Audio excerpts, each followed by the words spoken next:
The rain hadn't come yet, but the sky over Savannah, Georgia, hung heavy with gray clouds, like it was holding its breath. I stood by my son's casket, the polished oak gleaming under that moody light, and clutched a worn-out baseball pin in my hand. It was Benjamin's, from when he was 9, back when he'd run across the Little League field with a grin that could light up the whole county. My boy was gone now. 48 years old, taken by a heart that gave out long before his spirit did. I'm Walter Thompson, 68 years old, and I never thought I'd be burying my only child, Dot.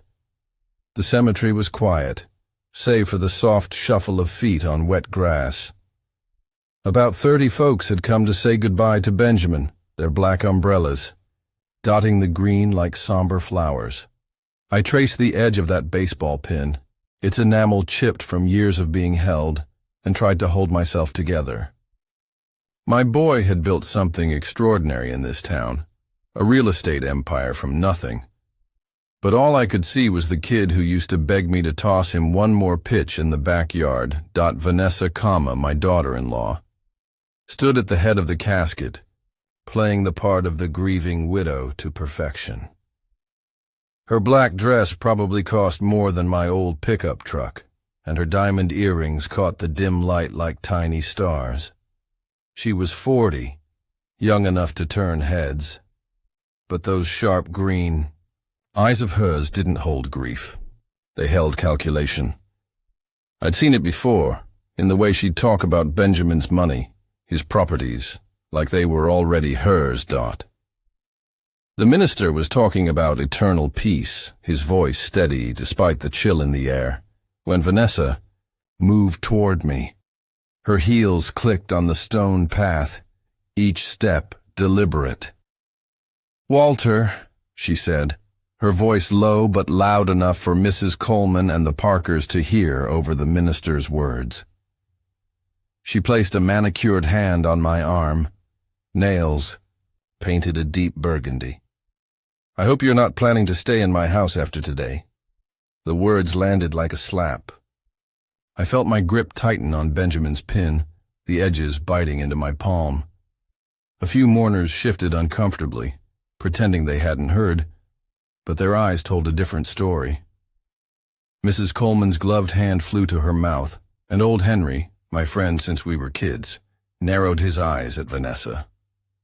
This was my son's home we were talking about, the house where he'd taken his first steps, where 3 generations of Thompsons had laughed and loved and lived. "My house?"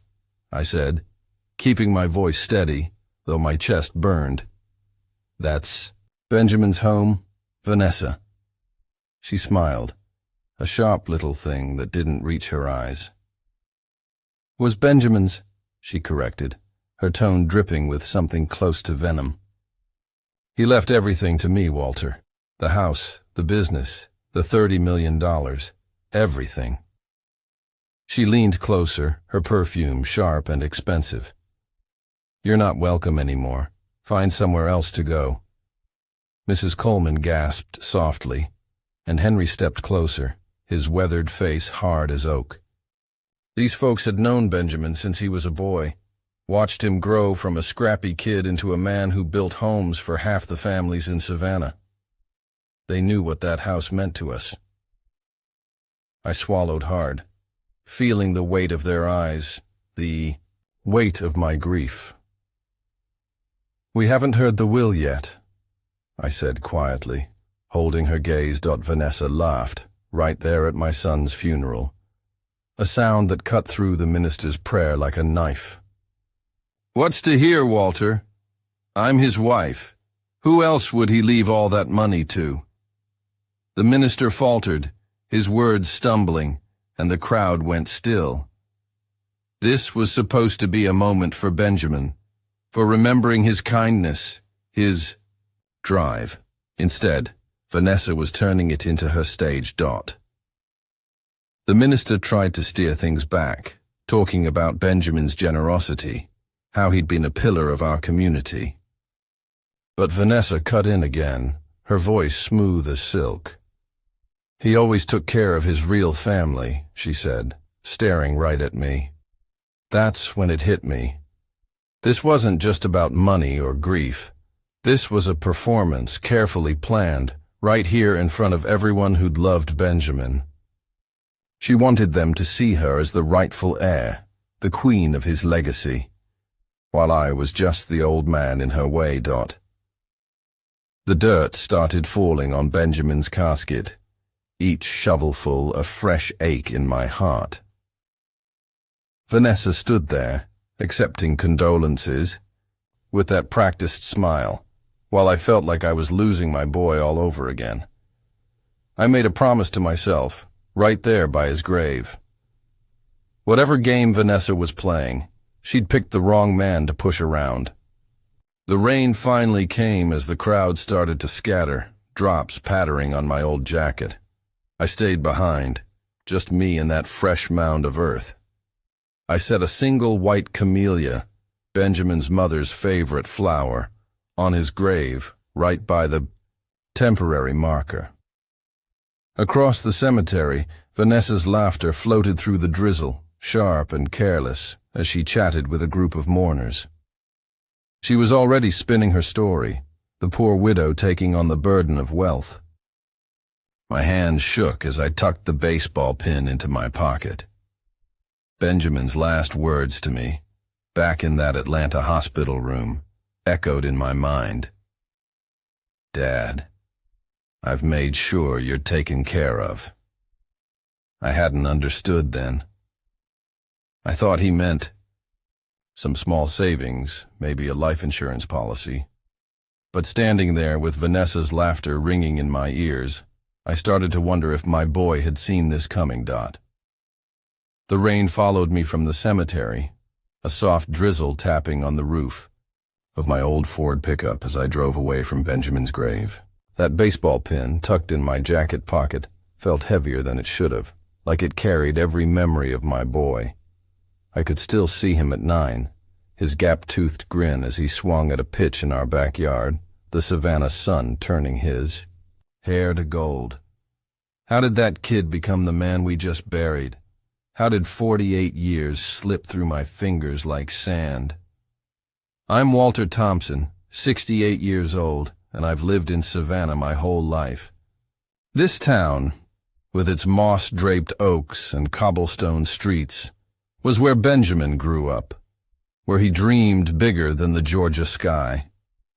As I drove past the old hardware store on Bull Street, my mind drifted back to him, to the boy who'd saved every nickel in a mason jar under his bed.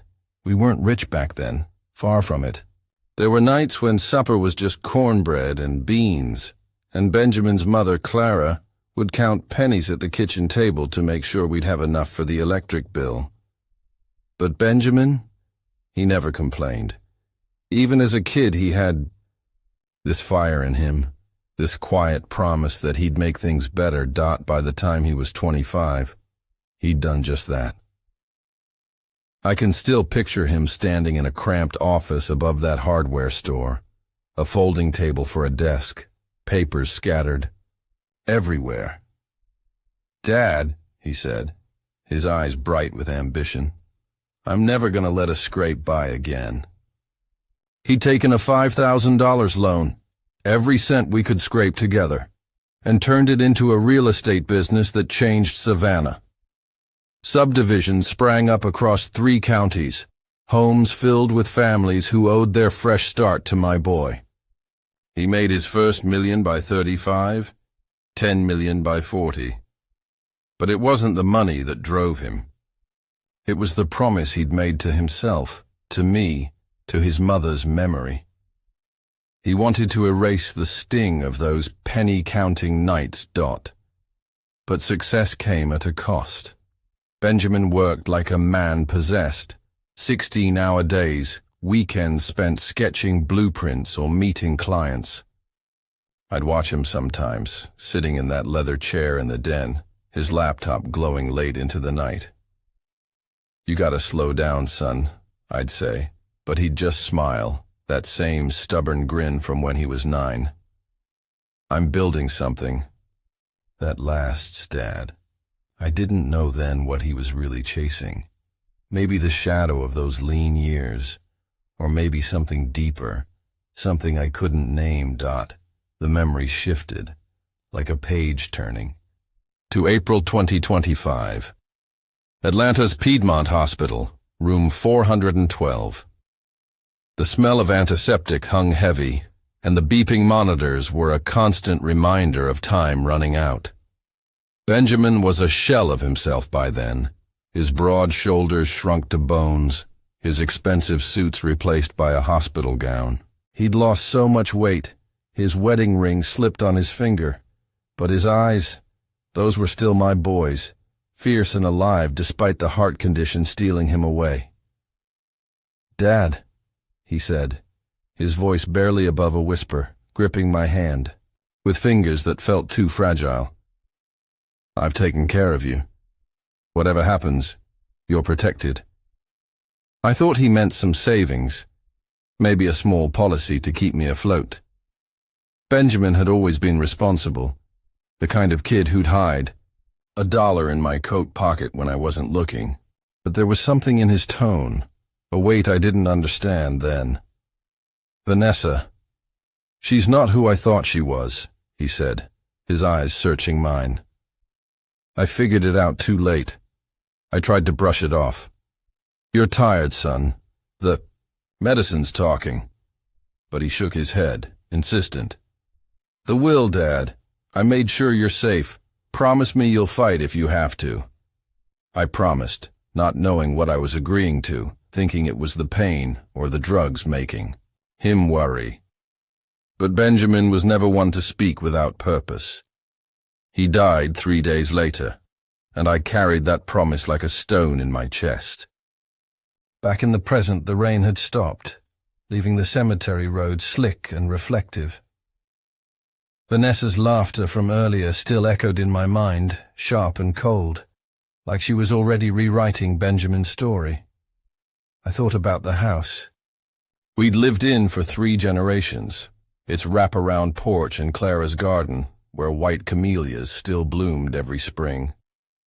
Benjamin was born in that house, took his first steps on its oak floors, carved his initials into the banister when he was 12. It wasn't just a house. It was us, our history, our heart. Vanessa hadn't been part of that heart. She came into Benjamin's life 5 years ago, all charm and ambition, her green eyes sparkling when she talked about his success. At first, I thought she loved him. She'd laugh at his jokes, hang on his arm at company events. But over time I noticed things. The way she'd roll her eyes when he talked about giving back to Savannah, how she'd push for bigger cars, fancier trips. Once I overheard her on the phone complaining about this sleepy town and how she couldn't wait to live somewhere real. Benjamin heard it too, and I saw the hurt in his eyes. Though he never said a word. That last hospital visit. His words kept circling back. She's not who I thought she was. I'd failed to listen then, too caught up in my own grief. But standing over his grave today, I felt it. Benjamin had known something about Vanessa, something he'd tried to protect me from. The baseball pin pressed against my chest as I climbed into my truck, the engine coughing to life. Whatever Vanessa thought she'd won, my boy was smarter than that. He'd always been 3 steps ahead, even when the world tried to count him out. I glanced back at the cemetery, where Vanessa was still holding court with a cluster of mourners, her laughter cutting through the quiet. Henry caught my eye from across the lot, his old Chevy idling. He gave me a nod, the kind that said, he'd be there when I needed him. Good friends are like that, especially in a place like Savannah, where roots run deep. As I pulled onto the main road, I made another promise to Benjamin. Whatever Vanessa was planning, I'd see it through. For him. For us. The house wasn't far, just a 15-minute drive through streets lined with live oaks. But it felt like I was heading into a storm bigger than the one brewing in the sky. Vanessa thought she'd claimed everything. Benjamin's money, his legacy, our home. But my boy's last words kept ringing in my ears. "I've taken care of you." I didn't know what he'd done, not yet. But I knew one thing for sure. Vanessa had underestimated him, and maybe, just maybe, she'd underestimated me too.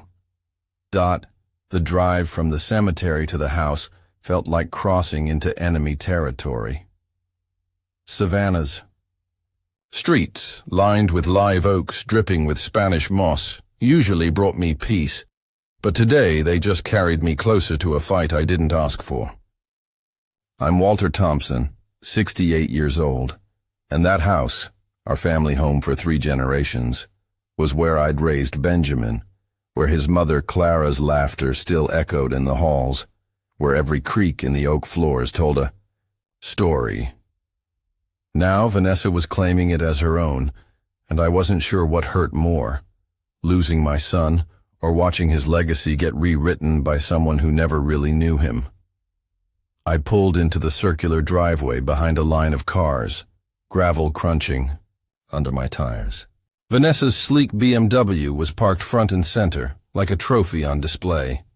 She'd beaten us here, of course, and by the time I climbed out of my truck, she was already on the front steps of the old Savannah house, her black dress swapped for a silk blouse and tailored pants. She looked more like a real estate agent closing a deal than a widow grieving her husband. "Everyone, please come inside," she called, her voice carrying across the humid air with a theatrical lilt. "I've put together a little gathering to honor Benjamin's memory." I froze, my hand still on the truck's door. A gathering? Benjamin would have hated this. He was a simple man at heart. Give him a cold beer and a quiet evening on the porch over some fancy party any day. My arthritis flared as I climbed the steps, each one a reminder of the years I'd spent in this house. Henry, my old friend, fell into step beside me, his boots heavy on the gravel. "Since when did she plan a memorial?" he muttered, his farmer's eyes narrowing. "This ain't right, Walter." The house looked the same as always. White columns, wraparound porch, Clara's camellias blooming in the garden. But Vanessa stood on those steps like she'd built every brick herself. Mrs. Margaret, our neighbor for 30 years, caught my eye as we approached. "Walter, did you know about this gathering?" she asked, her voice soft with concern. "No, ma'am," I said, keeping my tone steady. "First I'm hearing of it." Vanessa overheard, turning that polished smile our way. "I wanted Benjamin's friends to have a proper chance to remember him," she said, her words sweet as honey but sharp underneath. "Surely you don't mind us honoring your son, Walter?" It wasn't a question. It was a challenge, daring me to object in front of everyone. Clever woman, my daughter-in-law. She knew how to play a crowd. We filed into the house, the same house where Benjamin was born, where Clara died, where I'd lived these past 3 years since my own place got too much for me. The dining room was transformed, tables draped in, white linens I'd never seen before, set with Clara's good china, the wedding set we'd saved for years to buy. Wine glasses sparkled under the chandelier, and bottles of some fancy vintage were already open, breathing like they'd been planned for days. This wasn't a last-minute gathering. This was a production. "She planned this," I whispered to Henry as we hung our jackets in the hall, before the funeral even started. He nodded, his eyes scanning the room. "Look at those flowers," he said under his breath. "Ain't no grocery store arrangement. She ordered those days ago." Vanessa swept through the room like she'd been born to it, offering drinks, directing people to the living room with a wave of her manicured hand. Please make yourselves comfortable, she said, gesturing toward Benjamin's old recliner, the one he'd sit in during his final months, too weak to climb the stairs. Every move she made screamed ownership, like she was staking her claim on every inch of this house. Every piece of his memory. Dr. Ellis, the local pharmacist, took a glass of red wine, swirling it like he was at a gallery opening. "This is thoughtful, Vanessa," he said. "You put this together today?" "Benjamin always said hospitality matters," she replied, pouring herself a generous glass with hands steady as a surgeon's. He'd want his friends to remember him properly. Properly. As if the funeral, with its prayers and tears, wasn't enough. As if she needed to stamp her name all over his legacy. The doorbell rang, cutting through the chatter. Vanessa's eyes lit up, and she practically glided to the door. "That must be Miss Parker," she announced, her voice bright with something that wasn't grief. "Now we can handle the formal matters." My pulse quickened. Eleanor Parker was Benjamin's lawyer, a sharp woman who'd handled his business deals for years.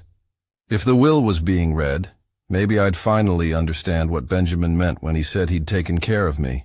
Vanessa led us to the living room, where folks found seats on sofas and armchairs, the air heavy with anticipation. She claimed, the wingback chair by the fireplace, smoothing her blouse like a queen settling onto her throne. I took my usual spot by the window, where I'd watched Benjamin work late into the night, his laptop casting shadows on the walls. My hand slipped into my pocket, brushing against that baseball pin, and I held onto it like an anchor dot. Vanessa was all smiles, chatting with Mrs. Margaret about the wine, the flowers, the burden of managing Benjamin's estate. "It's what he would have wanted," she said, loud enough for everyone to hear. "A celebration of his life, not just mourning his death." Celebration. The word grated against me. This wasn't about Benjamin. This was about her. She caught my eye, across the room, her smile sharpening. "You'll come to the gathering, won't you, Walter?" she asked, her tone silky but edged with steel. "It's important for family to be here." Family. The word felt like a jab, thrown in front of people who'd known me since before she was born. She was daring me to argue, to look petty in front of Savannah's finest. "Something's off about this," Henry muttered, leaning close so only I could hear. "She's acting like she's already sold the place." He was right. Vanessa wasn't just hosting. She was performing, rewriting Benjamin's story in real time. Mrs. Margaret nodded politely as Vanessa talked about redecorating the house, maybe knocking out a wall to open things up. My knuckles tightened. This house had been in our family since 1910. My grandfather laid the foundation, my father carved the mantelpiece, Benjamin was born here, and now Vanessa was talking about it like it was a fixer-upper on some TV show. "Benjamin loved this house," I said, my voice low but firm. "He was born here." Vanessa turned, her eyes wide with mock surprise. "Benjamin's gone, Walter," she said, loud enough for the room to hear. "It's time to think about the living, don't you agree?" The mask slipped then, just for a moment, revealing the cold calculation underneath. She wasn't grieving, she was gloating. Mrs. Margaret shifted uncomfortably, clutching her purse. "It's such a historic home," she said, her voice hesitant. "Been in your family for generations." "It's my family now," Vanessa replied, her laugh bright and brittle, like breaking glass. "And honestly, all this dark wood, these heavy curtains, it's so outdated. I'm thinking modern, maybe some sleek furniture, light colors, or maybe I'll just sell it and move to Miami, somewhere with a pulse." The room went quiet, the kind of silence that follows a thunderclap. These people had watched Benjamin build his life here, create jobs, fund the local library. The idea of his home being sold to bankroll Vanessa's big city dreams hit them like a betrayal. Henry's hand landed on my shoulder, steady and strong. "This ain't right," he whispered, his voice tight with anger. Vanessa didn't notice. Or maybe she didn't care. She moved through the crowd, offering more wine, talking about her plans for a fresh start. But I saw the looks on their faces. Mrs. Margaret, Dr. Ellis, the Parkers. They'd come to honor Benjamin, and instead, they were watching his widow erase him. I stayed in my chair, the baseball pin warm in my pocket, and thought of Benjamin's words in that hospital room. "You're protected." Whatever he'd done, whatever he'd planned, I had to believe it was coming. Because if Vanessa thought she'd won, she didn't know my boy like I did. The living room felt smaller than it ever had, like the walls were closing in under the weight of what was about to happen. I'm Walter Thompson, 68 years old, and I'd spent 3 years in this Savannah house, surrounded by memories of my son, Benjamin, and his mother, Clara. Now I sat by the window, the same spot where I'd watched Benjamin work late into the night, his dreams as big as the Georgia sky. My hand rested in my pocket, fingers brushing the chipped enamel of his old baseball pin, grounding me as the air thickened with anticipation. Vanessa perched in the wingback chair by the fireplace, her silk blouse catching the light, her posture screaming confidence. She was 40, but in that moment, she looked like a queen claiming her throne, ready to take everything Benjamin had built. The room was packed. Mrs. Margaret, Dr. Ellis, the Parkers, and a handful of others who'd known Benjamin since he was a boy. They sat on sofas and folding chairs, their faces a mix of curiosity and unease after Vanessa's performance at the memorial gathering. Henry, my old friend, stood near the back, his arms crossed, his farmer's eyes watching her like a hawk. Eleanor Parker, Benjamin's lawyer, stood by the fireplace, her leather briefcase open on the coffee table. She was a no-nonsense woman, sharp as a tack, with a reputation for handling Benjamin's business deals with precision. "I'll now read the last will and testament of Benjamin James Thompson," she began, her voice steady, carrying the weight of legal authority. "Dated March 15th, 2025, witnessed and notarized according to Georgia state law." The room went silent, save for the soft tick of the grandfather clock in the hall. Vanessa's foot tapped against the Persian rug, her manicured nails drumming on the chair's arm. She could barely contain herself, her green eyes gleaming with expectation. Eleanor went through the standard legal jargon: revocation of prior, wills, appointment of executors, boring stuff that made Dr. Ellis check his watch and Mrs. Margaret shift in her seat. Then came the smaller bequests. "To my loyal employees at Thompson Realty, I leave 1 month's additional salary, to be distributed equally among all current staff," Eleanor read. Murmurs of approval rippled through the room. Benjamin had always taken care of his people. "To my cousin Emily in Atlanta, I leave my mother's pearl necklace collection. To the Savannah Community Library, I leave $75,000 for the children's reading room." Vanessa's tapping grew louder, her impatience spilling over. "When do we get to the important parts?" she stage whispered, loud enough for half the room to hear. Mrs. Margaret shot her a look, but Vanessa didn't notice, too busy preening like she'd already won the prize. Eleanor cleared her throat and turned to a new page. The air tightened, like the moment before a storm breaks.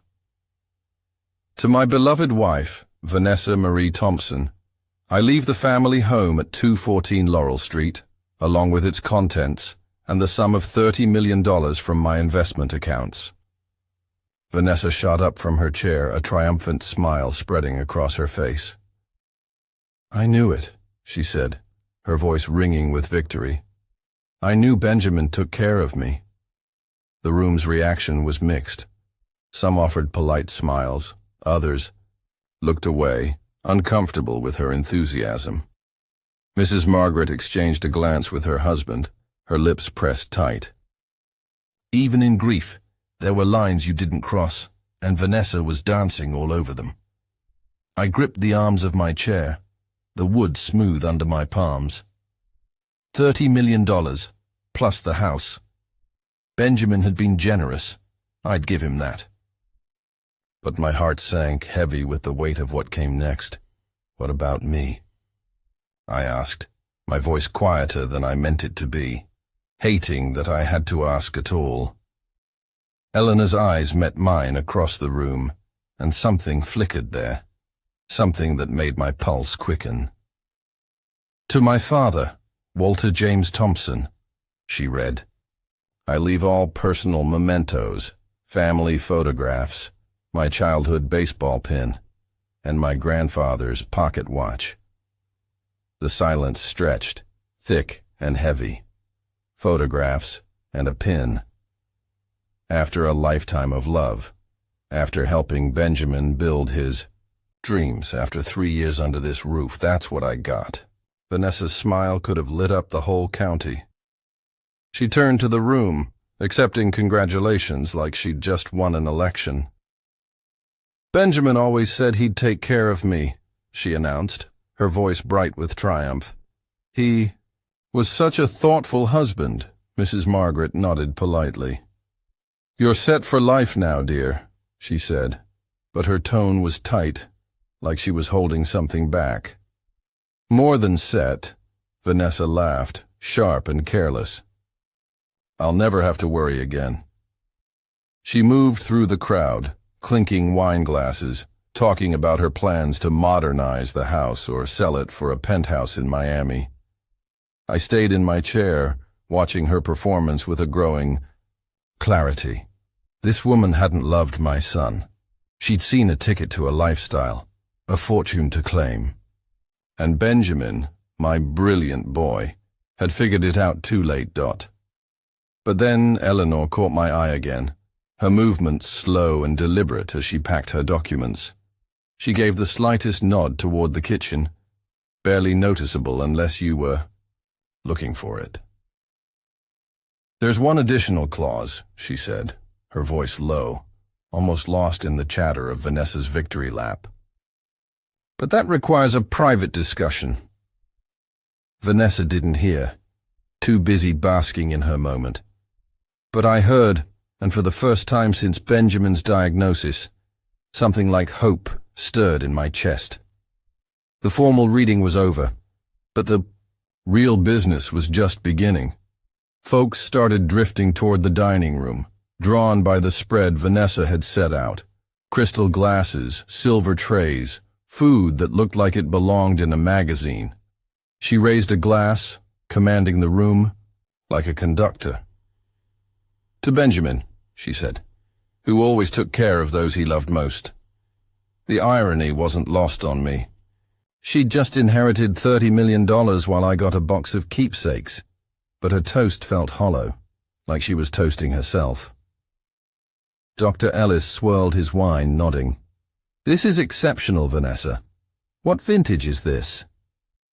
2010 Cabernet, she replied, her smile camera perfect. "Benjamin always said life's too short for cheap wine." She moved through the room with grace, playing the hostess like she'd been born to money. "I want his friends to celebrate his life, not just mourn him." Celebrate, the word grated. Most folks called these gatherings memorials, but Vanessa was framing Benjamin's death as her coronation. She settled beside Mrs. Margaret on the sofa, her voice bright. "I've been thinking about updating this place," she said. "Maybe open up the kitchen, get rid of all this heavy wood. It's so old-fashioned." Mrs. Margaret's eyebrows lifted. But it's such a historic home, dear. 3 generations of Thompsons lived here. Well, it's my home now, Vanessa said, her laugh like breaking glass. And frankly, it feels like a museum. I'm thinking Miami, maybe a condo with a view. Somewhere alive. The room stilled again, the weight of her words settling over everyone. These people had watched Benjamin pour his heart into this town, build homes for their kids, fund their charities. Selling his family home to chase a city lifestyle felt like a slap. I spoke up, my voice steady despite the fire in my chest. Benjamin was born in this house. He loved it. Vanessa turned, her eyes narrowing. Benjamin's gone, Walter. It's time to live for the living, don't you think? The mask was off now, her words cold and deliberate. Besides, why keep a relic when you can have millions in cash? I could travel, buy a penthouse, really live. Henry stepped closer, his face hard as granite. I could feel him holding back, same as me. Mrs. Margaret gathered her purse, her voice polite but strained. I should get going, early morning tomorrow. Others followed, mumbling excuses, their plates half-eaten, their glasses abandoned. Within 20 minutes, the room had cleared out, like a storm had swept through. Vanessa stood in the dining room, surveying the wreckage of her celebration with a flicker of confusion. Well, she said, I guess people have busy lives. Henry squeezed my shoulder as he headed for the door. Call me, Walter. Anything you need. The front door closed, leaving me and Vanessa alone in the house that had been my home for 3 years. She kicked off her heels, her confidence returning now that the audience was gone. Finally, she said, stacking dishes with a hum, now we can talk about your situation. The grandfather clock ticked in the hall, marking time. She turned to me, her green eyes sharp. You need to pack your things and go, Walter. This house is mine now, legally. Benjamin left everything to me. This house has been in our family for 3 generations, I said, my hands flat on the kitchen table where Benjamin used to do his homework. Was in your family? She snapped, folding a dish towel with a flick. It's mine now. Benjamin told me you'd have trouble accepting reality. He said you've been leaning on him too long, like some charity case. Her words cut deep, lies wrapped in just enough truth to sting. Benjamin would never have said that, but she delivered it with such conviction. It almost felt real. You need to be out by morning, she continued, her voice rising. Take your clothes, your pills, nothing else. No heirlooms, no furniture. It's all mine. She paced the kitchen, touching surfaces like she was appraising them. I've been patient, Walter, but my patience is done. I stood slowly, my arthritis making every movement deliberate. As you wish, I said, my voice calm, almost too calm. Her eyes narrowed like she'd expected a fight, tears, anything, but this quiet acceptance. You're not going to argue? She asked, suspicion creeping into her tone. What's the point? I said, moving toward the stairs. You've made your position clear. I felt her watching me as I climbed, her heels clicking below as she paced. She'd gotten what she wanted, but something about my reaction unsettled her. Good. Let her wonder. I left the house at dawn, my old pickup loaded with 2 suitcases, everything I owned now.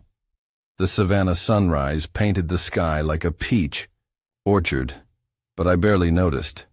3 generations in that house, and here I was, checking into a motel off Route 17, the kind of place that smelled like bleach and broken dreams. I sat on the lumpy bed, staring at Benjamin's baseball pin, and whispered, I hope you knew this day might come, son. But something was nagging at me. Eleanor's look during the will reading, That nod toward the kitchen, the mention of an additional clause. Benjamin was the smartest man I'd ever known, always 3 steps ahead. Would he really leave me defenseless against a woman he'd grown to distrust? I pulled Eleanor's business card from my wallet and dialed her number. "Walter," she said, her voice warm but urgent. "Where are you?" "Motel off route." 17, I said. "Vanessa threw me out last night," a sharp intake of breath. "You mentioned that clause yesterday. I think it's time we talked." My heart beat faster. "What's in it, Eleanor?" "Come to my office. 10 o'clock sharp." Her tone shifted, like she was holding back a smile. "And Walter, bring a clean shirt. You might need it when we pay Vanessa a visit." The line went dead, and for the first time in days, I felt a spark of hope. Whatever Benjamin had planned, it was about to come to light. I arrived at Eleanor's office downtown, parking my truck beside her sedan. Savannah's brick storefronts looked the same as always, but everything felt different now. Eleanor's office was on the 2nd floor, lined with law books and a framed photo of Benjamin from when he won the Chamber of Commerce award. "You look tired, Walter," she said, concern creasing her face. "How's the motel?" "I've had better days," I admitted, settling into a leather chair. "But you seem optimistic," she grinned, a rare sight. "Did you listen carefully to the will yesterday, Walter?" She moved to her safe, spinning the combination with practiced ease. Sometimes the most important words are the ones people miss. My pulse quickened as she laid out the full will, pages spread across her desk like a map. "What didn't I hear?" "Section 12C, she said, her finger tracing the text. "Read it aloud." I leaned forward, squinting at the fine print. "The house and monetary assets transferred to my wife, Vanessa Marie Thompson, on the condition that she donates 50% of the estate to the Benjamin Thompson Heart Research Foundation, established to fund cardiovascular research." I paused, my breath catching. "Should this condition be violated through failure to donate or intent to sell the estate for personal gain, the entire inheritance shall revert to the foundation."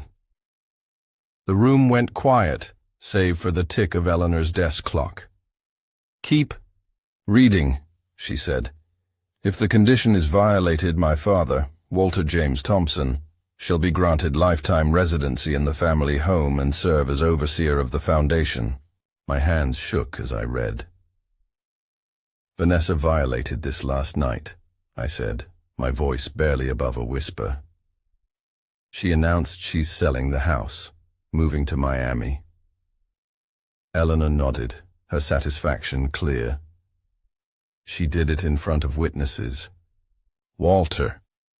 Benjamin knew exactly who she was. He set this up months ago, while he was fighting for his life." Tears burned behind my eyes. Grief, relief, pride all mixing together. He knew she'd do this. "He loved you," Eleanor said, her voice soft.